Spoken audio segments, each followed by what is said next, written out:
Chapter 26. The Worst Peril of All. It must be confessed that hitherto things had not gone on so badly, and that I had small reason to complain. If our difficulties became no worse, we might hope to reach our end, and to what a height of scientific glory we should then attain. I had become quite a Liedenbrock in my reasonings. Seriously, I had. But would this state of things last in the strange place we had come to? Perhaps it might. For several days, steeper inclines, some even frightfully near to the perpendicular, brought us deeper and deeper into the mass of the interior of the earth. Some days we advanced nearer to the centre by 1.5 leagues, or nearly 2 leagues. These were perilous descents, in which the skill and marvellous coolness of Hans were invaluable to us. That unimpassioned Icelander devoted himself with incomprehensible deliberation, and thanks to him we crossed many a dangerous spot which we should never have cleared alone. But his habit of silence gained upon him day by day, and was infecting us. External objects produced decided effects upon the brain. A man shut up between 4 walls soon loses the power to associate words and ideas together. How many prisoners in solitary confinement become idiots, if not mad, for want of exercise for the thinking faculty? During the fortnight following our last conversation, no incident occurred worthy of being recorded. But I have good reason for remembering one very serious event which took place at this time, and of which I could scarcely now forget the smallest details. By the 7th of August, our successive descents had brought us to a depth of 30 leagues. That is, that for a space of 30 leagues there were over our heads solid beds of rock, ocean, continents, and towns. We must have been 200 leagues from Iceland. On that day the tunnel went down a gentle slope. I was ahead of the others. My uncle was carrying one of Ruhmkorff's lamps, and I the other. I was examining the beds of granite. Suddenly, turning round, I observed that I was alone. Well, well, I thought, I've been going too fast, or Hans and my uncle have stopped on the way. Come, this won't do. I must join them. Fortunately, there is not much of an ascent. I retraced my steps. I walked for 1/4 hour. I gazed into the darkness. I shouted. No reply. My voice was lost in the midst of the cavernous echoes which alone replied to my call. I began to feel uneasy. A shudder ran through me. Calmly I said to myself, I am sure to find my companions again. There are not 2 roads. I was too far ahead. I will return. For half an hour I climbed up. I listened for a call, and in that dense atmosphere a voice could reach very far. But there was a dreary silence in all that long gallery. I stopped. I could not believe that I was lost. I was only bewildered for a time, not lost. I was sure I should find my way again. Come, I repeated, since there is but one road, and they are on it, I must find them again. I have but to ascend still. Unless indeed missing me, and supposing me to be behind, they too should have gone back. But even in this case, I have only to make the greater haste. I shall find them, I am sure. I repeated those words in the fainter tones of a half-convinced man. Besides, to associate even such simple ideas with words, and reason with them, was a work of time. A doubt then seized upon me. Was I indeed in advance when we became separated? Yes, to be sure I was. Hans was after me, preceding my uncle. He had even stopped for a while to strap his baggage better over his shoulders. I could remember this little incident. It was at that very moment that I must have gone on. Besides, I thought, have I not a guarantee that I shall not lose my way? A clue in the labyrinth that cannot be broken. My faithful stream. I have but to trace it back, and I must come upon them. This conclusion revived my spirits, and I resolved to resume my march without loss of time. How I then blessed my uncle's foresight in preventing the hunter from stopping up the hole in the granite. This beneficent spring, after having satisfied our thirst on the road, would now be my guide among the windings of the terrestrial crust. Before starting afresh, I thought a wash would do me good. I stooped to bathe my face in the Hansbach. To my stupefaction and utter dismay, my feet trod only the rough, dry granite. The stream was no longer at my feet. Chapter 27. Lost in the Bowels of the Earth. To describe my despair would be impossible. No words could tell it. I was buried alive, with the prospect before me of dying of hunger and thirst. Mechanically, I swept the ground with my hands. How dry and hard the rock seemed to me. But how had I left the course of the stream? For it was a terrible fact that it no longer ran at my side. Then I understood the reason of that fearful silence, when for the last time I listened to hear if any sound from my companions could reach my ears. At the moment when I left the right road, I had not noticed the absence of the stream. It is evident that at that moment a deviation had presented itself before me, while the Hansbach followed the caprice of another incline, had gone with my companions away into unknown depths. How was I to return? There was not a trace of their footsteps or of my own, for the foot left no mark upon the granite floor. I racked my brain for a solution of this impracticable problem. One word described my position. Lost. Lost at an immeasurable depth. 30 leagues of rock seemed to weigh down upon my shoulders with a dreadful pressure. I felt crushed. I tried to carry back my ideas to things on the surface of the earth. I could scarcely succeed. Hamburg, the house in the Königstrasse, my poor Graubünden, all that busy world underneath which I was wandering about, was passing in rapid confusion before my terrified memory. I could revive with vivid reality all the incidents of our voyage, Iceland, M. Fredriksson, Snæfell. I said to myself that, if in such a position I was now in, I was fool enough to cling to one glimpse of hope, it would be madness, and the best thing I could do was to despair. What human power could restore me to the light of the sun by rending asunder the huge arches of rock which united over my head, buttressing each other with impregnable strength? Who could place my feet on the right path and bring me back to my company? "Oh, my uncle!" burst from my lips in the tone of despair. It was my only word of reproach, for I knew how much he must be suffering and seeking me wherever he might be. When I saw myself thus far removed from all earthly help, I had recourse to heavenly succor.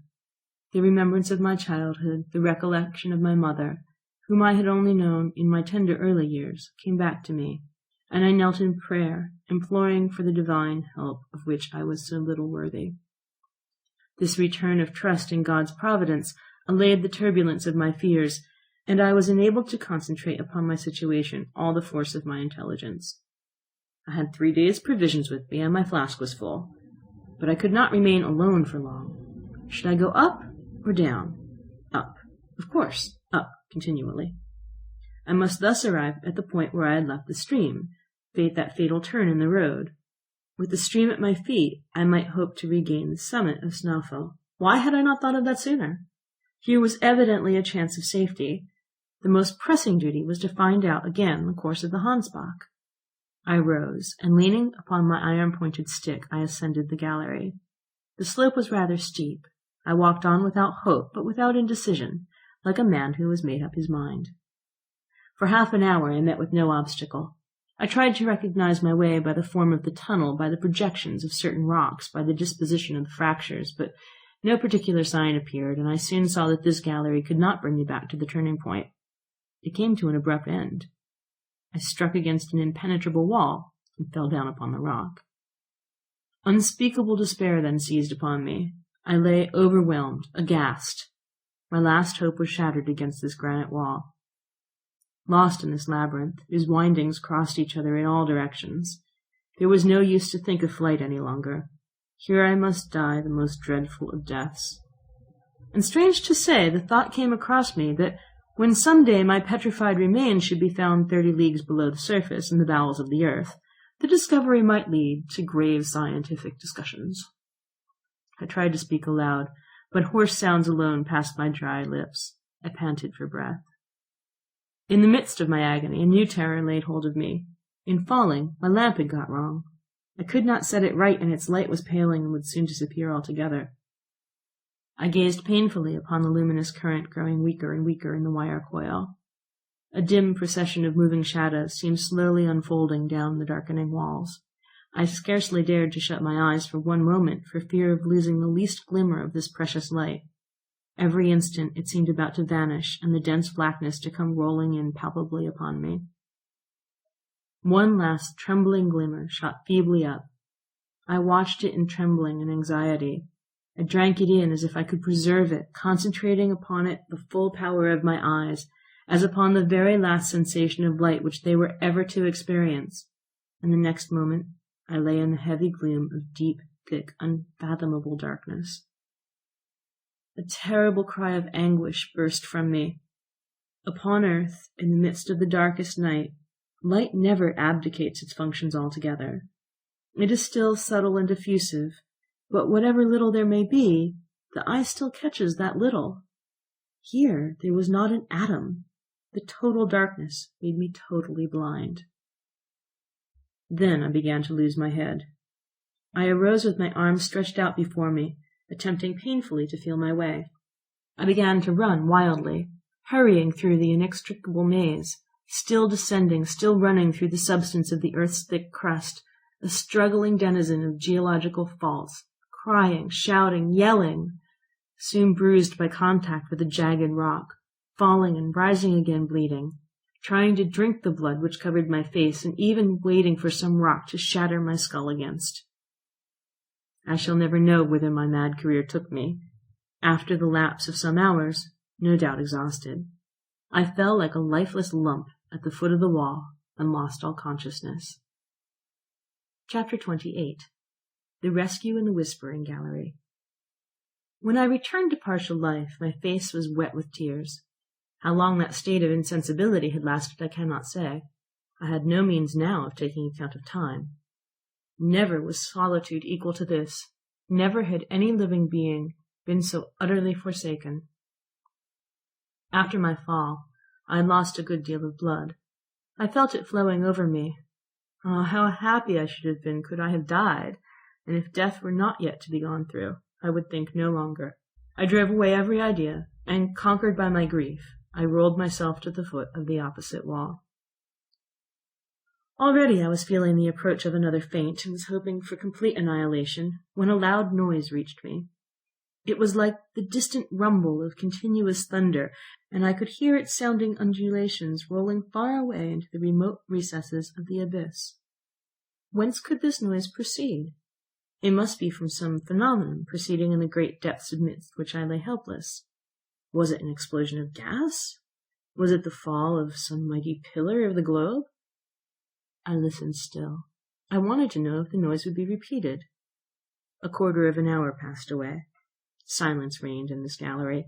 I could not even hear the beating of my heart.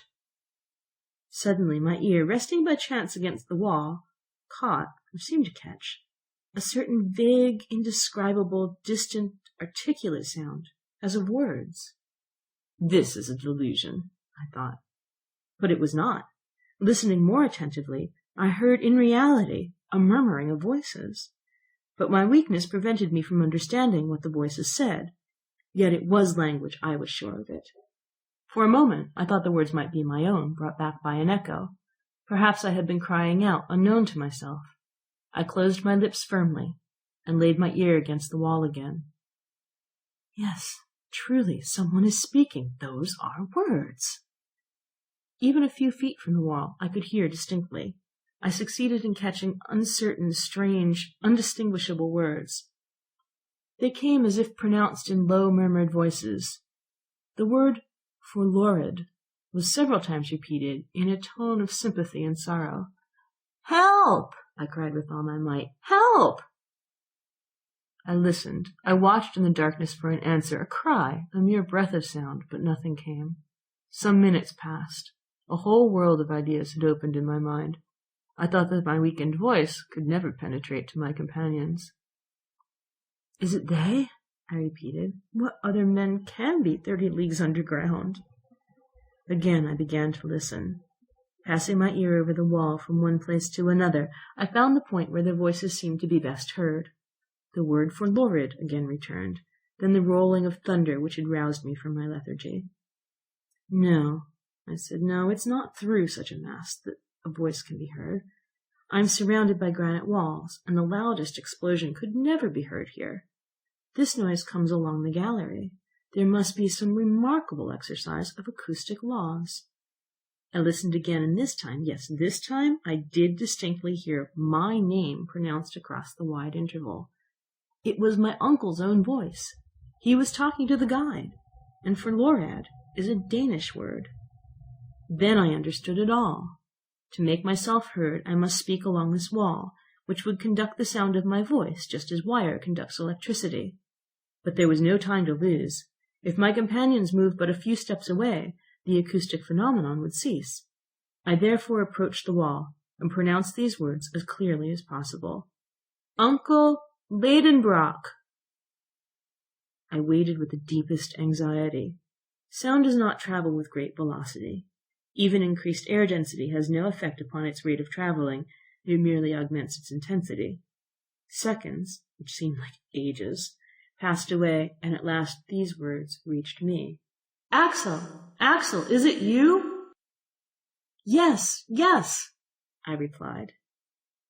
My boy, where are you? Lost, in the deepest darkness. Where is your lamp? It is out. And the stream? Disappeared.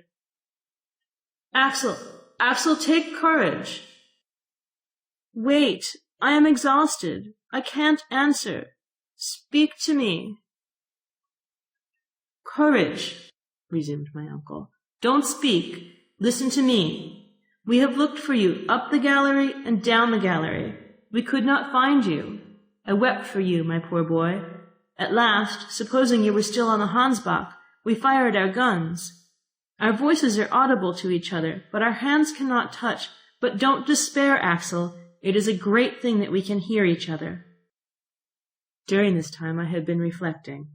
A vague hope was returning to my heart. There was one thing I must know to begin with. I placed my lips close to the wall, saying, My uncle! My boy, came to me after a few seconds. We must know how far we are apart. That is easy. You have your chronometer? Yes. Well, take it. Pronounce my name, noting exactly the second when you speak. I will repeat it as soon as it shall come to me, and you will observe the exact moment when you get my answer. Yes, and half the time between my call and your answer will exactly indicate that which my voice will take in coming to you. Just so, my uncle. Are you ready? Yes. Now attention. I'm going to call your name. I put my ear to the wall, and as soon as the name Axel came, I immediately replied Axel, then waited.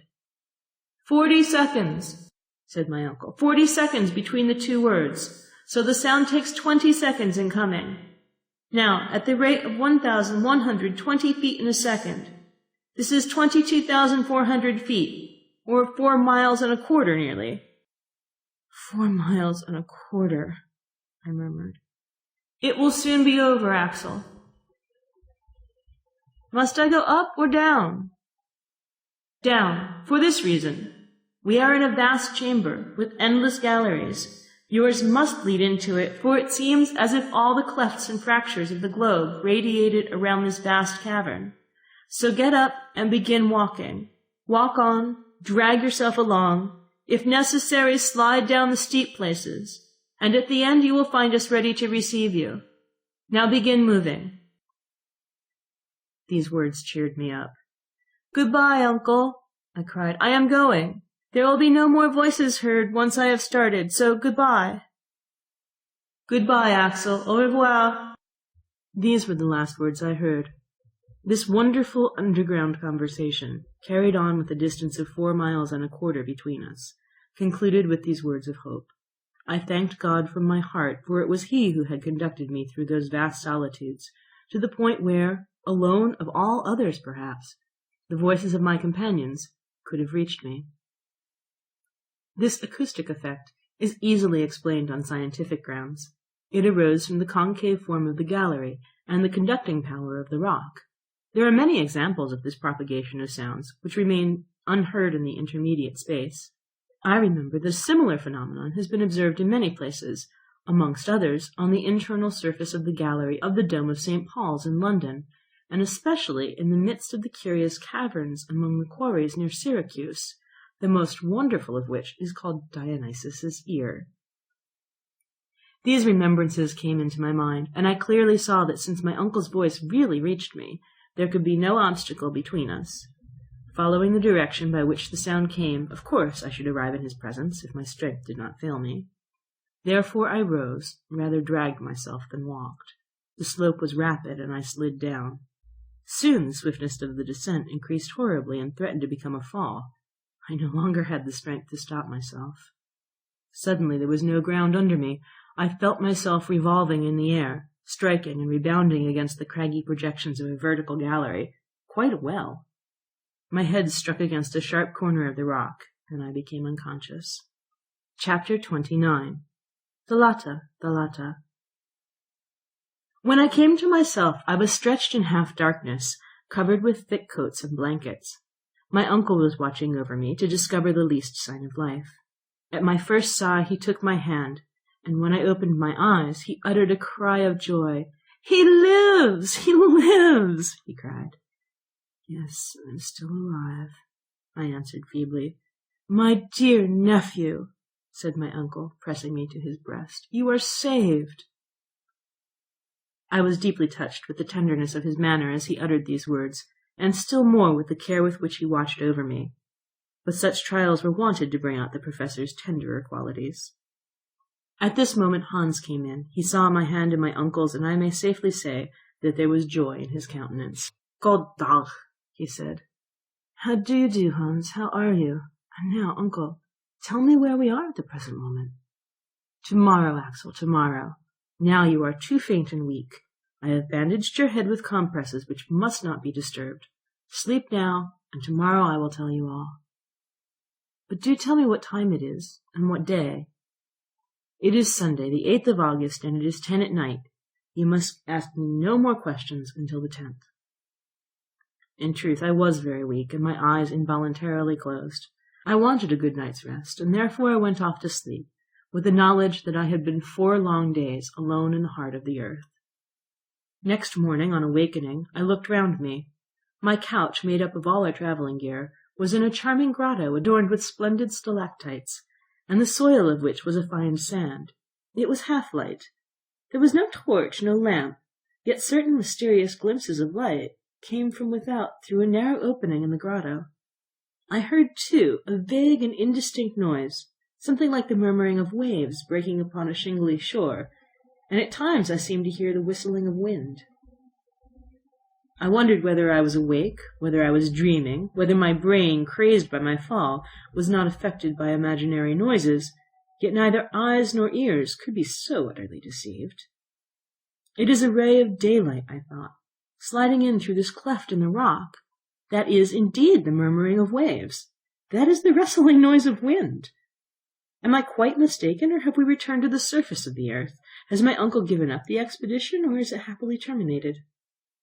I was asking myself these unanswerable questions when the professor entered. "Good morning, Axel," he cried cheerily. "I feel sure you are better." "Yes, I am indeed," I said, sitting up on my couch. "You can hardly fail to be better, for you've slept quietly. Hans and I watched you by turns, and we noticed you were evidently recovering." "Indeed, I do feel a great deal better, and I will give you a proof of that presently, if you'll let me have my breakfast." "You shall eat, lad. The fever's left you. Hans rubbed your wounds with some ointment or other of which the Icelanders keep the secret, and they've healed marvellously. Our hunter is a splendid fellow." Whilst he went on talking, my uncle prepared a few provisions, which I devoured eagerly, notwithstanding his advice to the contrary. All the while I was overwhelming him with questions which he answered readily. Then I learnt that my providential fall had brought me exactly to the extremity of an almost perpendicular shaft, and as I had landed in the midst of an accompanying torrent of stones, the least of which would have been enough to crush me, the conclusion was that a loose portion of the rock had come down with me. This frightful conveyance had thus carried me into the arms of my uncle, where I fell, bruised, bleeding, and insensible. "Truly it is wonderful that you have not been killed 100 times over, but for the love of God, don't let us ever separate again. We may never see each other more." "Not separate? Is the journey not over, then?" I opened a pair of astonished eyes, which immediately called for the question, "What is the matter, Axel?" "I have a question to ask you. You say that I am safe and sound?" "No doubt you are." "And all my limbs unbroken?" "Certainly." "And my head?" "Your head, except for a few bruises, is all right. It is on your shoulders, where it ought to be." "Well, I am afraid my brain is affected." "Your mind affected?" "Yes, I fear so. Are we again on the surface of the globe?" "No, certainly not." "Then I must be mad. For don't I see the light of day, and don't I hear the wind blowing, and the sea breaking on the shore?" "Ah, is that all?" "Do tell me about it." "I can't explain the inexplicable, but you will soon see and understand that geology has not yet learnt all it has to learn." "Then let us go," I answered quickly. "No, Axel, the open air might be bad for you." "Open air?" "Yes, the wind is rather strong. You must not expose yourself." "But I assure you I am perfectly well."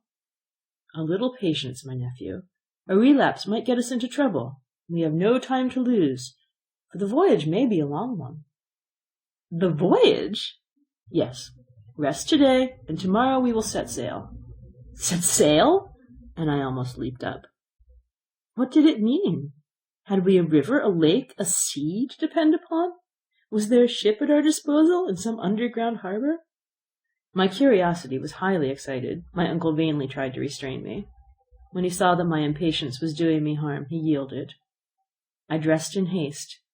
For greater safety, I wrapped myself in a blanket and came out of the grotto.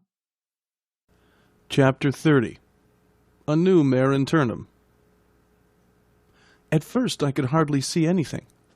My eyes, unaccustomed to the light, quickly closed. When I was able to reopen them, I stood more stupefied even than surprised. "The sea!" I cried.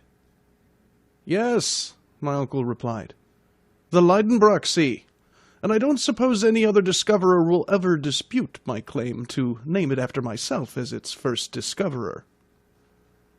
A vast sheet of water, the commencement of a lake or an ocean, spread far away beyond the range of the eye, reminding me forcibly of that open sea which drew from Xenophon's 10,000 Greeks, after their long retreat, the simultaneous cry, "Thalata! Thalata! The sea! The sea!" The deeply indented shore was lined with a breadth of fine shining sand, softly lapped by the waves and strewn with the small shells which had been inhabited by the first of created beings. The waves broke on this shore with the hollow, echoing murmur peculiar to vast enclosed spaces. A light foam flew over the waves before the breath of a moderate breeze, and some of the spray fell upon my face. On this slightly inclining shore, about 100 fathoms from the limit of the waves, came down the foot of a huge wall of vast cliffs, which rose majestically to an enormous height. Some of these, dividing the beach with their sharp spurs, formed capes and promontories, worn away by the ceaseless action of the surf. Farther on, the eye discerned their massive outline, sharply defined against the hazy distant horizon. It was quite an ocean, with the irregular shores of earth, but desert, and frightfully wild in appearance.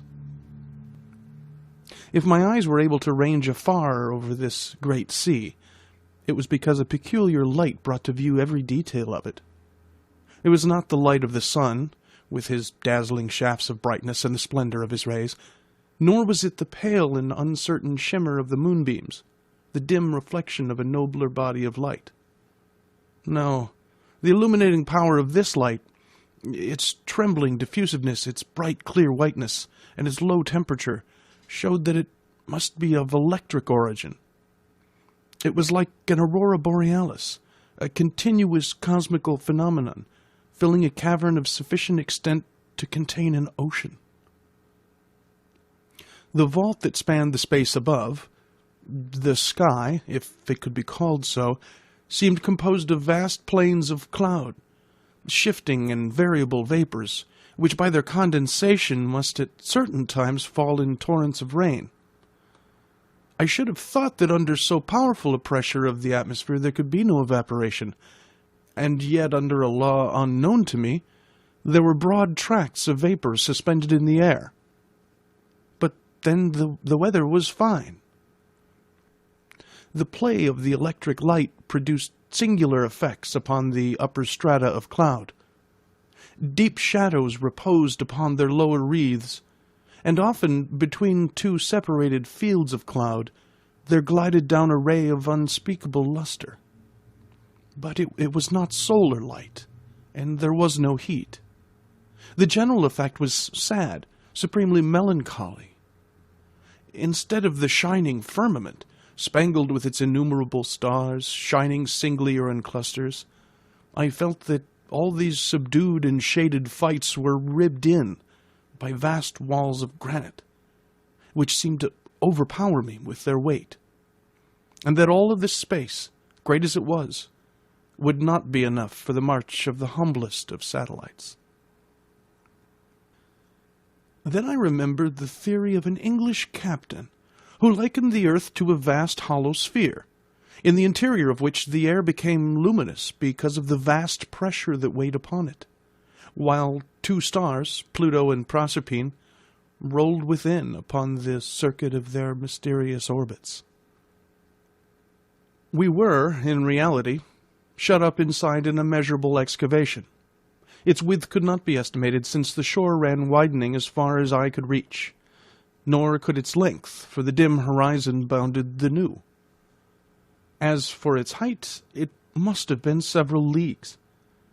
Where this vault rested upon its granite base, no eye could tell, but there was a cloud hanging far above, the height of which we estimated at 12,000 feet, a greater height than that of any terrestrial vapor, and no doubt due to the great density of the air. The word cavern does not convey any idea of this immense space. Words of human tongue are inadequate to describe the discoveries of him who ventures into the deep abysses of earth. Besides, I could not tell upon what geological theory to account for the existence of such an excavation. Had the cooling of the globe produced it? I knew of celebrated caverns from the descriptions of travelers, but had never heard of any of such dimensions as this. If the grotto of Guajara in Colombia, visited by Humboldt, had not given up the whole of the secret of its depth to the philosopher, who investigated it to the depth of 2,500 feet, it probably did not extend much farther. The immense Mammoth Cave in Kentucky is of gigantic proportions, since its vaulted roof rises 500 feet above the level of an unfathomable lake, and travelers have explored its ramifications to the extent of 40 miles. But what were these cavities compared to that in which I stood with wonder and admiration, with its sky of luminous vapors, its bursts of electric light, and a vast sea filling its bed? My imagination fell powerless before such immensity. I gazed upon these wonders in silence. Words failed me to express my feelings. I felt as if I was in some distant planet, Uranus or Neptune, and in the presence of phenomena of which my terrestrial experience gave me no cognizance. For such novel sensations, new words were wanted, and my imagination failed to supply them. I gazed, I thought, I admired, with a stupefaction mingled with a certain amount of fear. The unforeseen nature of this spectacle brought back the color to my cheeks. I was under a new course of treatment with the aid of astonishment, and my convalescence was promoted by this novel system of therapeutics. Besides, the dense and breezy air invigorated me, supplying more oxygen to my lungs. It will be easily conceived that, after an imprisonment of 47 days in a narrow gallery, it was the height of physical enjoyment to breathe a moist air impregnated with saline particles. I was delighted to leave my dark grotto. My uncle, already familiar with these wonders, had ceased to feel surprise. "You feel strong enough to walk a little way now?" he asked. "Yes, certainly, and Nothing could be more delightful. Well, take my arm, Axel, and let us follow the windings of the shore. I eagerly accepted, and we began to coast along this new sea. On the left, huge pyramids of rock, piled one upon another, produced a prodigious titanic effect. Down their sides flowed numberless waterfalls, which went on their way in brawling but pellucid streams. A few light vapors, leaping from rock to rock, denoted the place of hot springs, and streams flowed softly down to the common basin, gliding down the gentle slopes with a softer murmur. Amongst these streams I recognized our faithful traveling companion, the Hansbach, coming to lose its little volume quietly in the mighty sea, just as if it had done nothing else since the beginning of the world. "We shall see it no more," I said with a sigh. "What matters," replied the philosopher, "whether this or another serves to guide us?" I thought him rather ungrateful. But at that moment my attention was drawn to an unexpected sight. At a distance of 500 paces, at the turn of a high promontory, appeared a high, tufted, dense forest. It was composed of trees of moderate height, formed like umbrellas, with exact geometrical outlines. The currents of wind seemed to have had no effect upon their shape, and in the midst of the windy blasts they stood unmoved and firm, just like a clump of petrified cedars. I hastened forward. I could not give any name to these singular creations. Were they some of the 200,000 species of vegetables known hitherto? And did they claim a place of their own in the lacustrine flora? No. When we arrived under their shade, my surprise turned into admiration. There stood before me productions of earth, but of gigantic stature, which my uncle immediately named. "It is only a forest of mushrooms," said he. And he was right. Imagine the large development attained by these plants, which prefer a warm, moist climate. I knew that the Lycopodon giganteum attains, according to Bulliard, a circumference of 8 or 9 feet. But here were pale mushrooms, 30 to 40 feet high, and crowned with a cap of equal diameter. There they stood in thousands. No light could penetrate between their huge cones, and complete darkness reigned beneath those giants. They formed settlements of domes placed in close array like the round thatched roofs of a Central African city. Yet I wanted to penetrate farther underneath, though a chill fell upon me as soon as I came under those cellular vaults. For half an hour we wandered from side to side in the damp shades, and it was a comfortable and pleasant change to arrive once more upon the seashore. But the subterranean vegetation was not confined to these fungi. Farther on rose groups of tall trees of colorless foliage and easy to recognize. They were lowly shrubs of earth, here attaining gigantic size, lycopodiums 100 feet high, the huge sigillaria found in our coal mines, tree ferns as tall as our fir trees in northern latitudes, lepidodendra with cylindrical forked stems terminated by long leaves and bristling with rough hairs like those of the cactus. "Wonderful! Magnificent! Splendid!" cried my uncle. "Here is the entire flora of the second period of the world, the transition period. These humble garden plants with us were tall trees in the early ages. Look, Axel, and admire it all. Never had botanists such a feast as this." "You're right, my uncle. Providence seems to have preserved in this immense conservatory the antediluvian plants which the wisdom of philosophers has so sagaciously put together again. It is a conservatory, Axel. But is it not also a menagerie?" "Surely not a menagerie." "Yes, no doubt of it. Look at that dust under your feet. See the bones scattered on the ground." "So there are," I cried. "Bones of extinct animals." I had rushed upon these remains, formed of indestructible phosphates of lime, and without hesitation I named these monstrous bones, which lay scattered about like decayed trunks of trees. "Here is the lower jaw of a mastodon," I said. "These are the molar teeth of the Dinotherium. This femur must have belonged to the greatest of those beasts, the megatherium. It certainly is a menagerie, for these remains were not brought here by a deluge. The animals to which they belonged roamed on the shores of this subterranean sea under the shade of those arborescent trees. Here are entire skeletons. And yet I cannot understand the appearance of these quadrupeds in a granite cavern. Why? Because animal life existed upon the earth only in the secondary period, when a sediment of soil had been deposited by the rivers and taken the place of the incandescent rocks of the primitive period. Well, Axel, there is a very simple answer to your objection that this soil is alluvial. What? At such a depth below the surface of the earth? No doubt, and there is a geological explanation of the fact. At a certain period, the earth consisted only of an elastic crust, or bark, alternately acted on by forces from above or below, according to the laws of attraction and gravitation. Probably there were subsidences of the outer crust, when a portion of the sedimentary deposits was carried down sudden openings.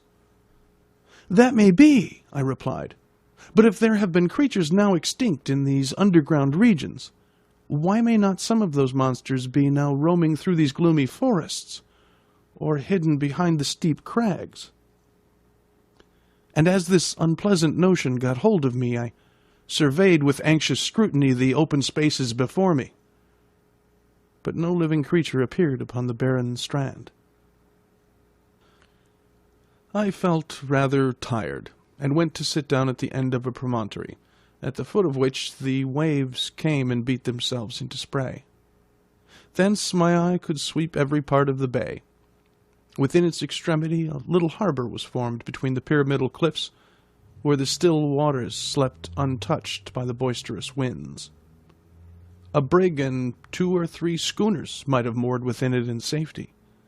I almost fancied I should presently see some ship issue from it, full sail, and take to the open sea under the southern breeze. But this illusion lasted a very short time. We were the only living creatures in this subterranean world.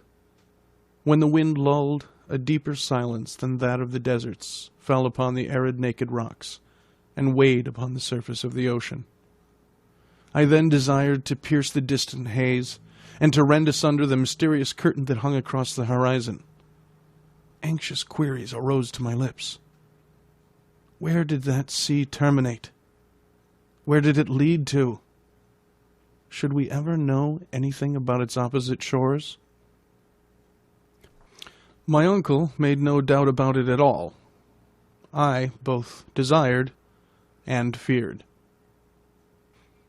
After spending an hour in the contemplation of this marvelous spectacle, we returned to the shore to regain the grotto, and I fell asleep in the midst of the strangest thoughts.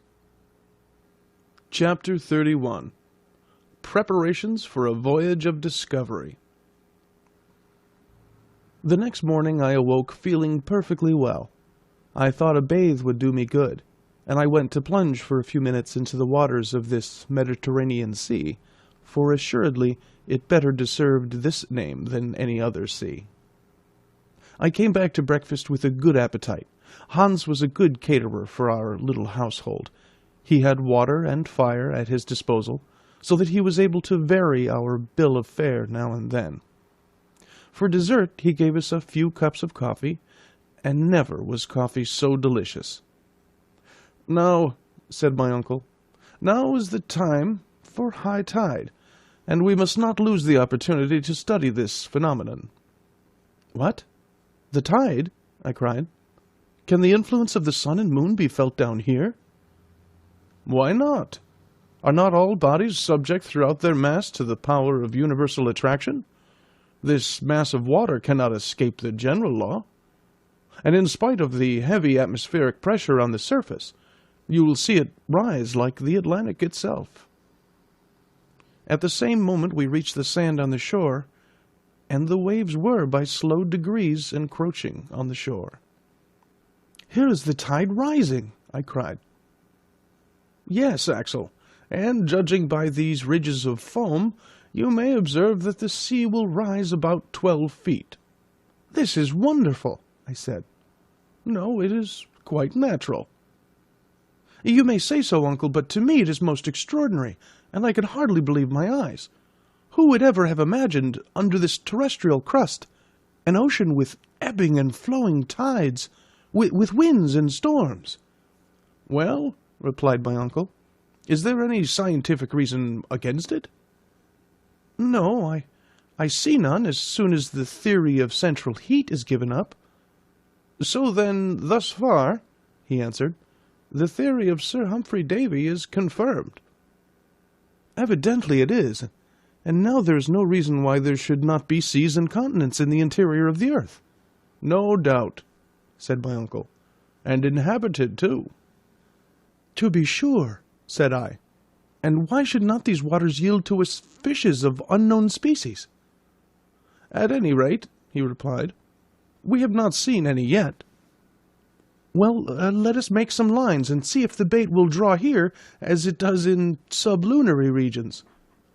We will try, Axel, for we must penetrate all secrets of these newly discovered regions. But where are we, uncle? For I have not yet asked you that question, and your instruments must be able to furnish the answer. Horizontally, 350 leagues from Iceland. So much as that? I am sure of not being a mile out of my reckoning. And does the compass still show southeast? Yes, with a westerly deviation of 19 degrees 45 minutes, just as above ground. As for its dip, a curious fact is coming to light which I have observed carefully, that the needle, instead of dipping towards the pole as in the northern hemisphere, on the contrary, rises from it. Would you then conclude, I said, that the magnetic pole is somewhere between the surface of the globe and the point where we are? Exactly so. And it is likely enough that if we were to reach the spot beneath the polar regions, about that 71st degree where Sir James Ross has discovered the magnetic pole to be situated, we should see the needle point straight up. Therefore, that mysterious center of attraction is at no great depth. I remarked, it is so, and here is a fact which science has scarcely suspected. Science, my lad, has been built upon many errors, but they are errors which it was good to fall into, for they led to the truth. What depth have we now reached? We are 35 leagues below the surface.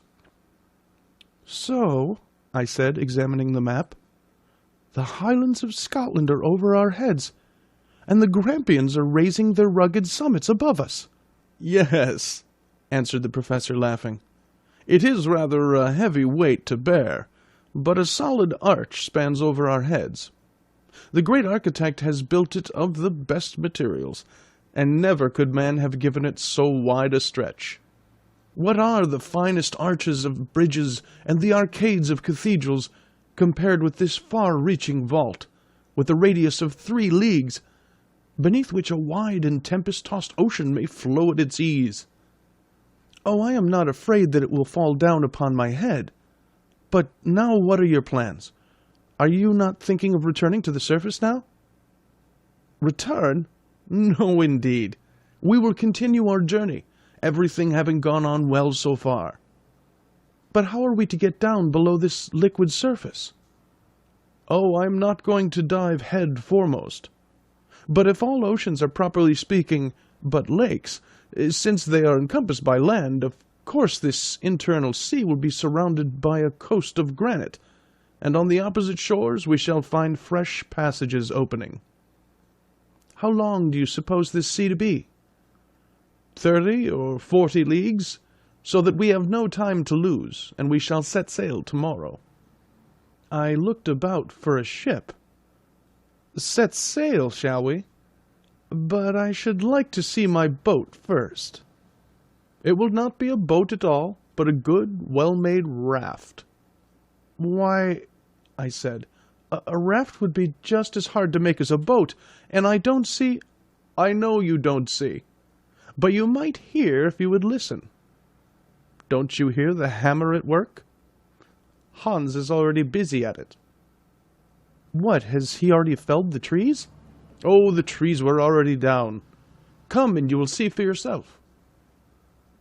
After half an hour's walking, on the other side of the promontory which formed the little natural harbor, I perceived Hans at work. In a few more steps I was at his side. To my great surprise, a half-finished raft was already lying on the sand, made of a peculiar kind of wood, and a great number of planks, straight and bent, and of frames, were covering the ground enough almost for a little fleet. "Uncle, what wood is this?" I cried. "It is fir, pine, or birch, and other northern coniferae, mineralized by the action of the sea. It is called surturbrand, a variety of brown coal or lignite, found chiefly in Iceland." "But surely then, like other fossil wood, it must be as hard as stone and cannot float." "Sometimes that may happen. Some of these woods become true anthracites, but others, such as this, have only gone through the first stage of fossil transformation. Just look," added my uncle, throwing into the sea one of those precious waifs. The bit of wood, after disappearing, returned to the surface and oscillated to and fro with the waves. "Are you convinced?" said my uncle. "I am quite convinced, although it is incredible." By next evening, thanks to the industry and skill of our guide, the raft was made. It was 10 feet by 5, the planks of surturbrand, braced strongly together with cords, presented an even surface, and when launched, this improvised vessel floated easily upon the waves of the Lidenbrock Sea. Chapter 32. Wonders of the Deep. On the 13th of August, we awoke early. We were now to begin to adopt a mode of travelling both more expeditious and less fatiguing than hitherto.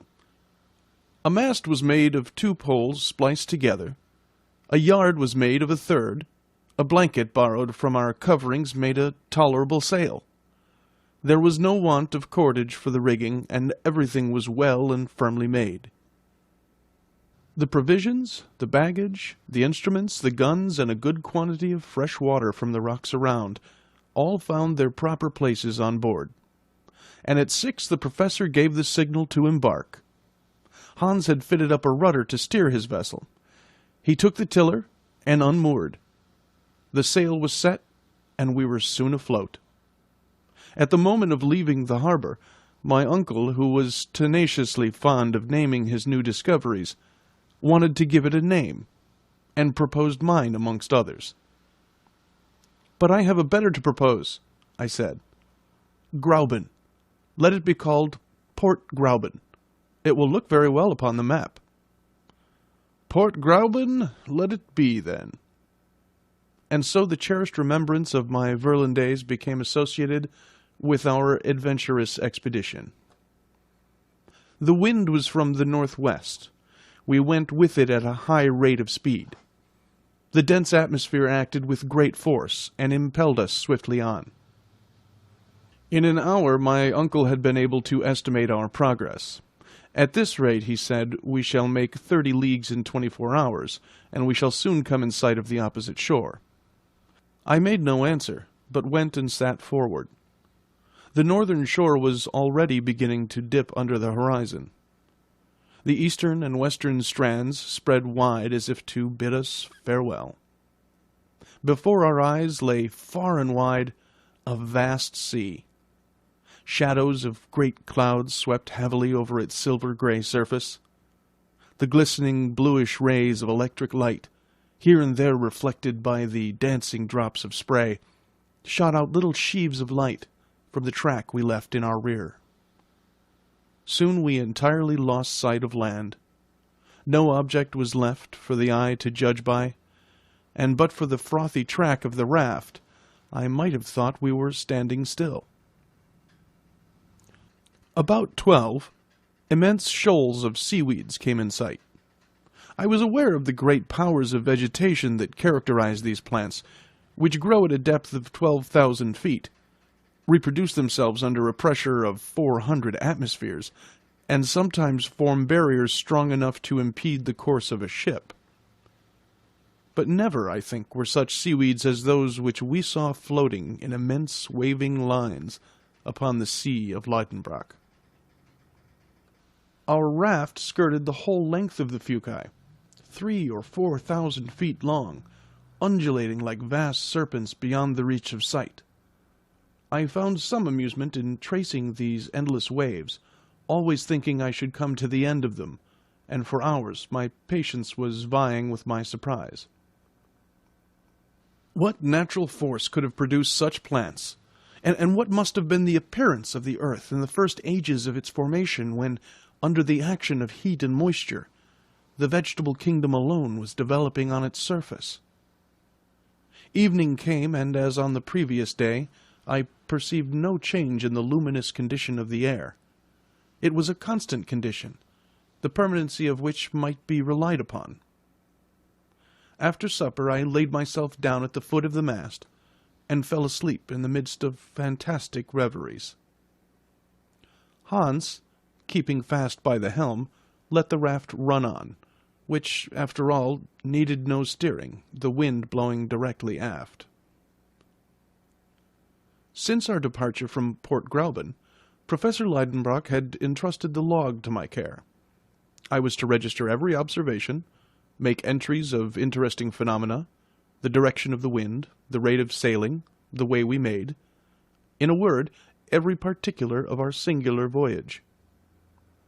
I shall therefore reproduce here these daily notes, written, so to speak, as the course of events directed, in order to furnish an exact narrative of our passage. Friday, August 14th. Wind steady, northwest. The raft makes rapid way in a direct line. Coast 30 leagues to leeward. Nothing in sight before us. Intensity of light the same. Weather fine, that is to say that the clouds are flying high, are light, and bathed in a white atmosphere resembling silver in a state of fusion. Thermometer 89 degrees Fahrenheit. At noon Hans prepared a hook at the end of a line. He baited it with a small piece of meat and flung it into the sea. For 2 hours nothing was caught. Are these waters, then, bare of inhabitants? No, there's a pull at the line. Hans draws it in and brings out a struggling fish. "A sturgeon!" I cried. "A small sturgeon!" The professor eyes the creature attentively, and his opinion differs from mine. The head of this fish was flat, but rounded in front, and the anterior part of its body was plated with bony, angular scales. It had no teeth, its pectoral fins were large, and of tail there was none. The animal belonged to the same order as the sturgeon, but differed from that fish in many essential particulars. After a short examination, my uncle pronounced his opinion. "This fish belongs to an extinct family, of which only fossil traces are found in the Devonian formations." "What?" I cried. "Have we taken alive an inhabitant of the seas of primitive ages?" "Yes, and you will observe that these fossil fishes have no identity with any living species. To have in one's possession a living specimen is a happy event for a naturalist." "But to what family does it belong?" "It is of the order of ganoids, of the family of the Cephalaspidae, and a species of Pterichthys. But this one displays a peculiarity confined to all fishes that inhabit subterranean waters. It is blind, and not only blind, but actually has no eyes at all." I looked. Nothing could be more certain. But supposing it might be a solitary case, we baited afresh and threw out our line. Surely this ocean is well peopled with fish, for in another couple of hours we took a large quantity of Pterichthides, as well as of others belonging to the extinct family of the dipterides, but of which my uncle could not tell the species. None had organs of sight.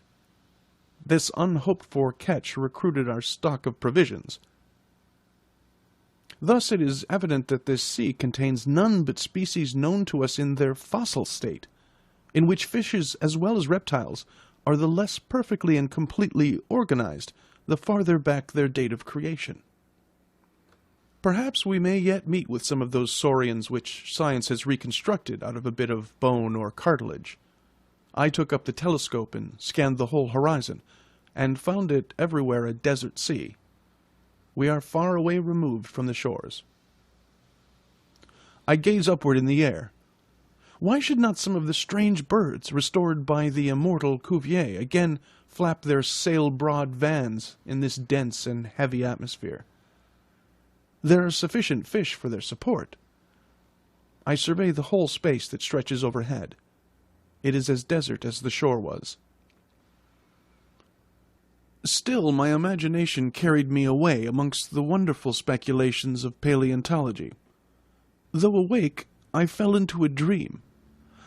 I thought I could see floating on the surface of the waters enormous chelonia, pre-Adamite tortoises, resembling floating islands. Over the dimly lighted strand there trod the huge mammals of the first ages of the world, the leptotherium, or slender beast, found in the caverns of Brazil, the Maricotherium, or ruminating beast, found in the drift of ice-clad Siberia. Farther on, the Pachydermatous Lophiodon, or crested-toothed, a gigantic tapir, hides behind the rocks to dispute its prey with the Anoplotherium, or unarmed beast, a strange creature which seemed a compound of horse, rhinoceros, camel, and hippopotamus.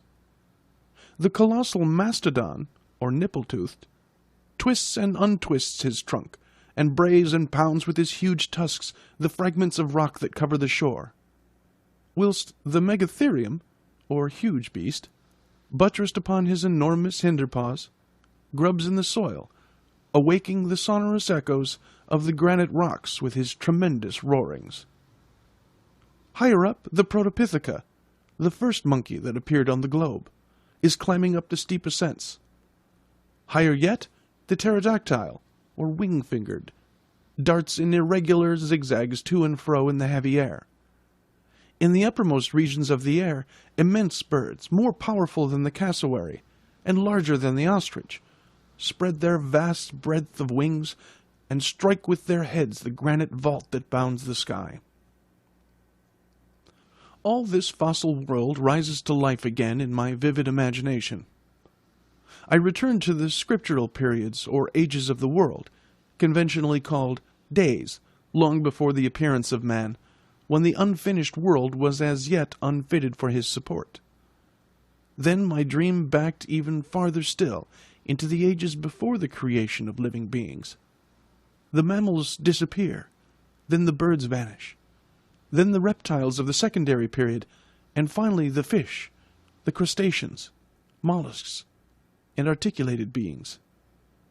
Then the zoophytes of the transition period also return to nothing. I am the only living thing in the world. All life is concentrated in my beating heart alone. There are no more seasons. Climates are no more. The heat of the globe continually increases and neutralizes that of the sun. Vegetation becomes accelerated. I glide like a shade amongst arborescent ferns, treading with unsteady feet the colored marls and the particolored clays. I lean for support against the trunks of immense conifers. I lie in the shade of sphenophylla, or wedge-leaved, astrophylla, or star-leaved, and lycopods, 100 feet high. Ages seem no more than days. I am passed, against my will, in retrograde order, through the long series of terrestrial changes. Plants disappear. Granite rocks soften. Intense heat converts solid bodies into thick fluids. The waters again cover the face of the earth. They boil. They rise in whirling eddies of steam. White and ghastly mists wrap around the shifting forms of the earth, which by imperceptible degrees dissolves into a gaseous mass, glowing fiery red and white, as large and as shining as the sun. and I myself am floating with wild caprice in the midst of this nebulous mass of 1,400,000 times the volume of the earth, into which it will one day be condensed and carried forward amongst the planetary bodies. My body is no longer firm and terrestrial. It is resolved into its constituent atoms, subtilized, volatilized. Sublimed into imponderable vapor, I mingle and am lost in the endless floods of those vast globular volumes of vaporous mists, which roll upon their flaming orbits through infinite space. But is it not a dream? Whither is it carrying me? My feverish hand has vainly attempted to describe upon paper its strange and wonderful details. I have forgotten everything that surrounds me. The professor, the guide, the raft, are all gone out of my ken. An illusion has laid hold upon me. "What is the matter?" my uncle breaks in. My staring eyes are fixed vacantly upon him. "Take care, Axel, or you will fall overboard." At that moment I felt the sinewy hand of Hans seizing me vigorously. But for him, carried away by my dream, I should have thrown myself into the sea. "Is he mad?" cried the professor. "What is it all about?" at last I cried, returning to myself. "Do you feel ill?" my uncle asked. "No, but I have had a strange hallucination. It is over now. Is all going on right?" "Yes, it is a fair wind and a fine sea. We are sailing rapidly along, and if I am not out in my reckoning, we shall soon land." At these words I rose and gazed round upon the horizon, still everywhere bounded by clouds alone. Chapter 33. A Battle of Monsters. Saturday, August 15th. The sea unbroken all round. No land in sight. The horizon seems extremely distant. My head is still stupefied with the vivid reality of my dream. My uncle has had no dreams, but he is out of temper. He examines the horizon all round with his glass, and folds his arms with the air of an injured man. I remark that Professor Liedenbrock has a tendency to relapse into an impatient mood, and I make note of it in my log. All my danger and sufferings were needed to strike a spark of human feeling out of him. But now that I am well, his nature has resumed its sway. And yet, what cause was there for anger? Is not the voyage prospering as favorably as possible under the circumstances? Is not the raft spinning along with marvelous speed? "You seem anxious, my uncle," I said, seeing him continually with his glass to his eye. "Anxious? No, not at all." "Impatient, then?" "One might be, with less reason than now." "Yet we are going very fast." "What does that signify? I am not complaining that the rate is slow, but that the sea is so wide." I then remembered that the professor, before starting, had estimated the length of this underground sea at 30 leagues. Now we had made 3 times the distance, yet still the southern coast was not in sight. "We're not descending, as we ought to be," the professor declares. "We are losing time, and the fact is, I have not come all this way to take a little sail upon a pond on a raft." He called this sea a pond, and our long voyage taking a little sail. "But," I remarked, "since we have followed the road that Saknussemm has shown us—" "That is just the question. Have we followed that road? Did Saknussemm meet with a sheet of water? Did he cross it?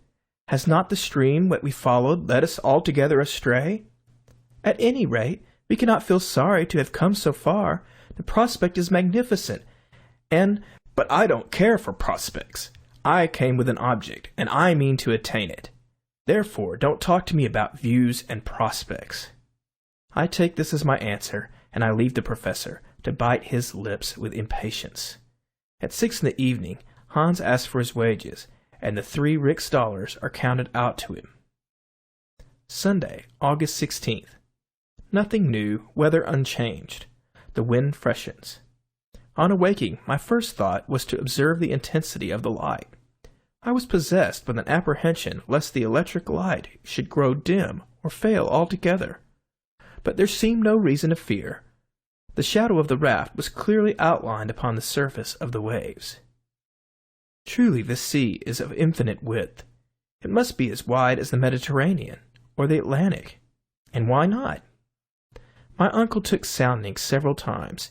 He tied the heaviest of our pickaxes to long rope, which he let down 200 fathoms.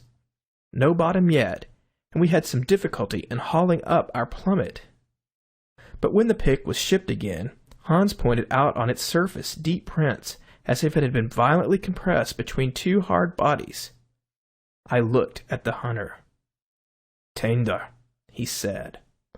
I should not understand him, and turned to my uncle, who was entirely absorbed in his calculations. I had rather not disturb him while he is quiet. I returned to the Icelander. He, by snapping motion of his jaws, conveys his idea to me. "Teeth!" I cried, considering the iron bar with more attention. Yes, indeed, those are the marks of teeth imprinted upon the metal. The jaws which they arm must be possessed of amazing strength. Is there some monster beneath us belonging to the extinct races, more voracious than the shark, more fearful in vastness than the whales? I could not take my eyes off this indented iron bar. Surely will my last night's dream be realized? These thoughts agitated me all day, and my imagination scarcely calmed down after several hours' sleep. Monday, August 17th. I am trying to recall the peculiar instincts of the monsters of the pre-Adamite world, who, coming next in succession after the mollusks, the crustaceans, and les fichés, preceded the animals of mammalian race upon the earth. The world then belonged to reptiles. These monsters held the mastery of the seas of the secondary period. They possessed a perfect organization, gigantic proportions, prodigious strength. The saurians of our day, the alligators and crocodiles, are but feeble reproductions of their forefathers of primitive ages. I shudder as I recall these monsters to my remembrance. No human eye has ever beheld them living. They burdened this earth 1,000 ages before man appeared, but their fossil remains, found in the argillaceous limestone, called by the English the lias, have enabled their colossal structure to be perfectly built up again and anatomically ascertained. I saw at the Hamburg Museum the skeleton of one of these creatures, 30 feet in length. Am I then fated, I, a denizen of the earth, to be placed face to face with these representatives of a long-extinct family? No, surely it cannot be, yet the deep marks of conical teeth upon the iron pick are certainly those of a crocodile. My eyes are fearfully bent upon the sea. I dread to see one of these monsters darting forth from its submarine caves.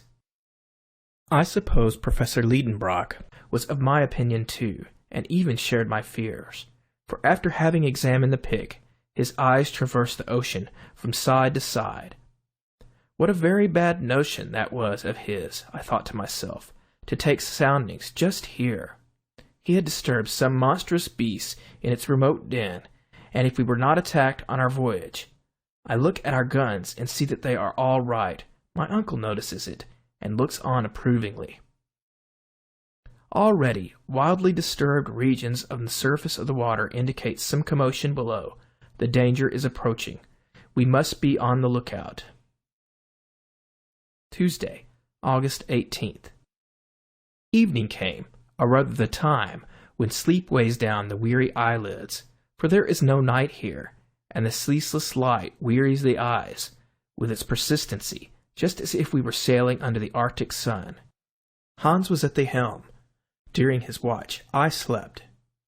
2 hours afterwards, a terrible shock awoke me. The raft was heaved up on a watery mountain and pitched down again at a distance of 20 fathoms. "What is the matter?" shouted my uncle. "Have we struck land?" Hans pointed with his finger at a dark mass 600 yards away, rising and falling alternately with heavy plunges. I looked and cried, "It's an enormous porpoise!" "Yes," replied my uncle, "and there is a sea lizard of vast size." And farther on a monstrous crocodile, Look at its vast jaws and its rows of teeth. It is diving down. There's a whale, cried the professor. I can see its great fins. See how he is throwing out air and water through his blowers? And in fact, 2 liquid columns were rising to a considerable height above the sea. We stood amazed, thunderstruck, at the presence of such a herd of marine monsters. They were of supernatural dimensions. The smallest of them would have crunched our raft, crew and all, at one snap of its huge jaws. Hans went to tack to get away from the dangerous neighborhood, but he sees on the other hand enemies not less terrible, a tortoise 40 feet long, and a serpent of 30, lifting its fearful head and gleaming eyes above the flood. Flight was out of the question now. The reptiles rose. They wheeled around our little raft with a rapidity greater than that of express trains. They described around us gradually narrowing circles. I took up my rifle. But what could a ball do against the scaly armor with which enormous beasts were clad? We stood dumb with fear. They approached us close. On one side, the crocodile, on the other, the serpent. The remainder of the sea monsters have disappeared. I prepare to fire. Hans stops me by a gesture. The 2 monsters pass within 150 yards of the raft and hurl themselves upon one another with a fury which prevents them from seeing us. At 300 yards from us the battle was fought. We could distinctly observe the 2 monsters engaged in a deadly conflict, but it now seems to me as if the other animals were taking part in the fray. The porpoise, the whale, the lizard, the tortoise. Every moment I seem to see one or the other of them. I point to the Icelander. He shakes his head negatively. "Va," he says. "What 2? Does he mean that there are only 2 animals?" "He is right," said my uncle, whose glass never left his eye. "Surely you must be mistaken," I cried. "No, the first of those monsters has a porpoise's snout, a lizard's head, a crocodile's teeth, and hence our mistake. It is the ichthyosaurus, the fish lizard, the most terrible of the ancient monsters of the deep. And the other? The other is a plesiosaurus, almost lizard, a serpent armored with a carapace and the paddles of a turtle. He is the dreadful enemy of the other." Hans had spoken truly. 2 monsters only were creating all this commotion, and before my eyes are 2 reptiles of the primitive world. I can distinguish the eye of the ichthyosaurus, glowing like a red-hot coal and as large as a man's head. Nature has endowed it with an optical apparatus of extreme power and capable of resisting the pressure of the great volume of water in the depths of it inhabits. It is appropriately called the Saurian whale, for it has both the swiftness and the rapid movements of this monster of our own day. This one is not less than 100 feet long, and I can judge of its size when it sweeps over the waters the vertical coils of its tail. Its jaw is enormous, and according to naturalists, it is armed with no less than 182 teeth. The plesiosaurus, a serpent with a cylindrical body and a short tail, has 4 flappers or paddles to act like oars. Its body is entirely covered with a thick armor of scales, and its neck, as flexible as a swan's, rises 30 feet above the waves. Those huge creatures attacked each other with the greatest animosity. They heaved around them liquid mountains, which rolled even to our raft and rocked it perilously.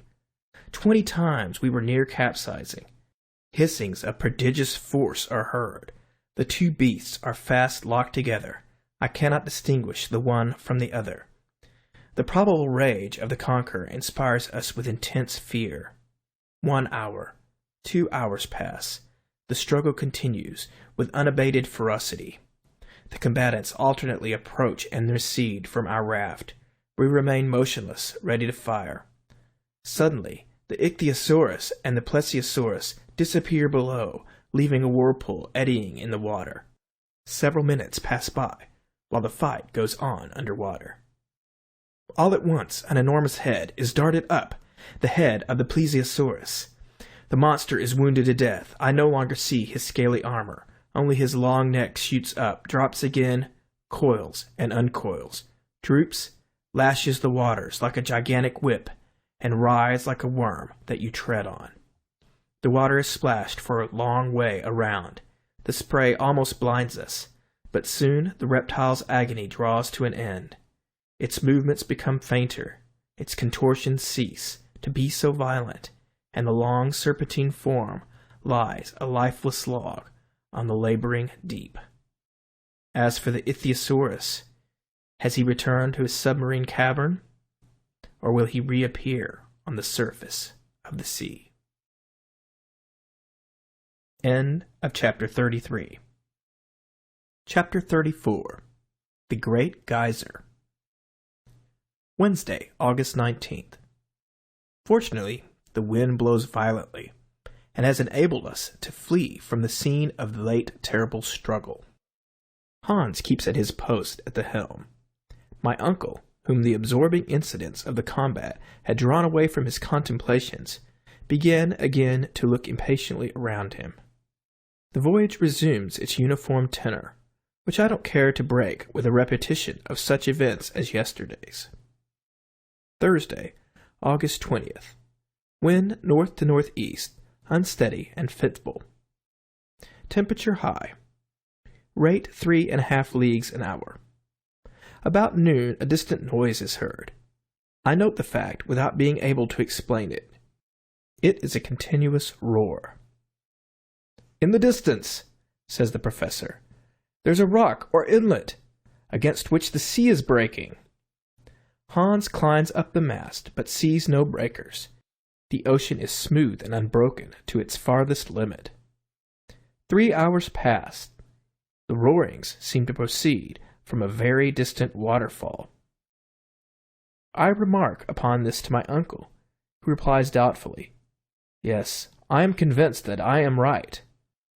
Are we, then, speeding forward to some cataract which will cast us down an abyss? This method of getting on may please the professor, because it is vertical, but for my part, I prefer the more ordinary modes of horizontal progression.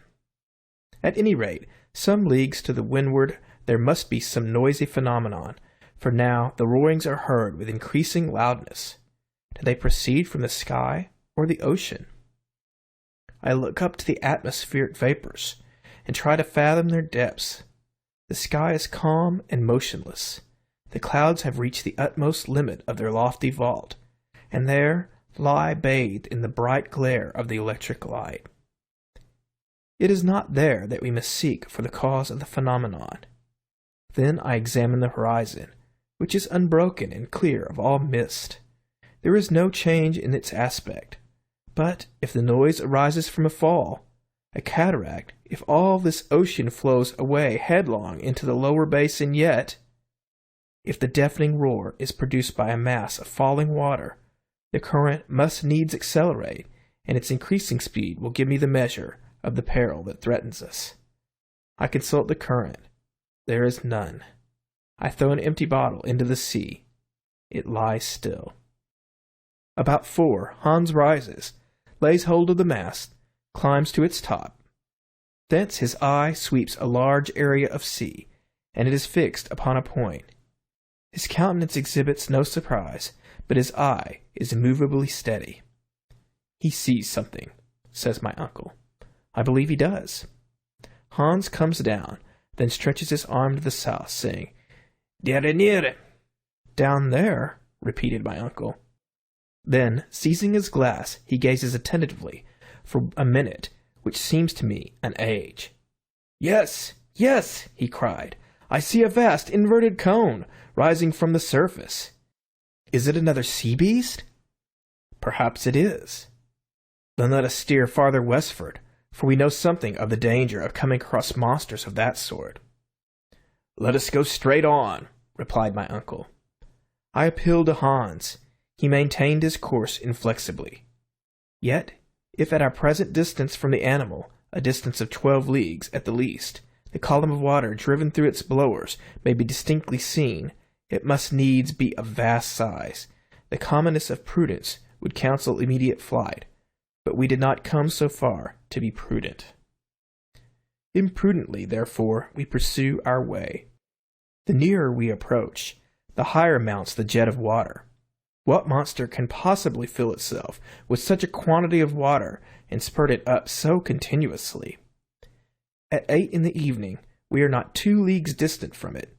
Its body, dusky, enormous, hillocky, lies spread upon the sea like an islet. Is it illusion or fear?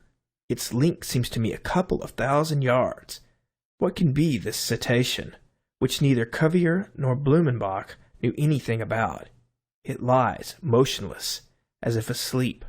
The sea seems unable to move it in the least. It is the waves that undulate upon its sides. The column of water, thrown up to a height of 500 feet, falls in rain with a deafening uproar.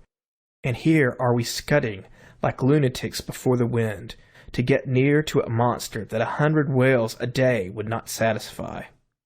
Terror seizes upon me. I refuse to go further. I will cut the halyards if necessary. I am in open mutiny against the professor, who vouchsafes no answer. Suddenly, Hans rises, and pointing with his finger at the menacing object, he says, "Holm." "An island!" cries my uncle. "That's not an island," I cried skeptically. "It's nothing else," shouted the professor with a loud laugh. "But the column of water." "Geyser," said Hans. "No doubt it's a geyser, like those in Iceland." At first I protest against being so wildly mistaken as to have taken the island for a marine monster, but the evidence is against me, and I have to confess my error. It is nothing worse than a natural phenomenon. As we approach nearer, the dimensions of the liquid column become magnificent. The islet resembles, with a most deceiving likeness, an enormous cetacean, whose head dominates the waves at a height of 20 yards. The geyser, a word meaning fury, rises majestically from its extremity. Deep and heavy explosions are heard from time to time when the enormous jet, possessed with more furious violence, shakes its plumy crest and springs with a bound till it reaches the lowest stratum of the clouds. It stands alone. No steam vents, no hot springs surround it, and all the volcanic power of the region is concentrated here. Sparks of electric fire mingle with a dazzling sheaf of lighted fluid, every drop of which refracts the prismatic colors. "Let us land," said the professor. "But we must carefully avoid this waterspout, which would sink our raft in a moment." Hans, steering with his usual skill, brought us to the other extremity of the islet. I leaped up past the rock my uncle lightly followed, while our hunter remained at his post, like a man too wise ever to be astonished. We walk upon granite mingled with silicious tufa. The soil shivers and shakes under our feet, like the sides of an overheated boiler filled with steam struggling to get loose. We come in sight of a small central basin, out of which the geyser springs. I plunge a register thermometer into the boiling water. It marks an intense heat of 325 degrees, which is far above the boiling point. Therefore this water issues from an ardent furnace, which is not all in harmony with the Professor Liedenbrock's theories. I cannot help making the remark. "Well," he replied, "how does that make against my doctrine?" "Oh, nothing at all," I said, seeing that I was going in the opposition to an immovable obstinacy. "Still, I am constrained to confess that hitherto we have been wonderfully favored, and that for some reason unknown to myself we have accomplished our journey under singularly favorable conditions of temperature. But it seems manifest to me that some day we shall reach a region where the central heat attains its highest limits and goes beyond a point that can be registered by our thermometers. That is what we shall see," so the professor, who, having named the volcanic islet after his nephew, gives the signal to embark again. For some minutes I am still contemplating the geyser. I notice that it throws up a column of water with a variable force, sometimes sending it to a great height, then again to a lower, which I attribute to the variable pressure of the steam accumulated in its reservoir. At last we leave the island, rounding away past the low rocks on its southern shore. Hans has taken advantage of the halt to retrofit his rudder. But before going any further, I make a few observations to calculate the distance we have gone over and note them in my journal. We have crossed 270 leagues of sea since leaving Port Gräuben, and we are 620 leagues from Iceland under England.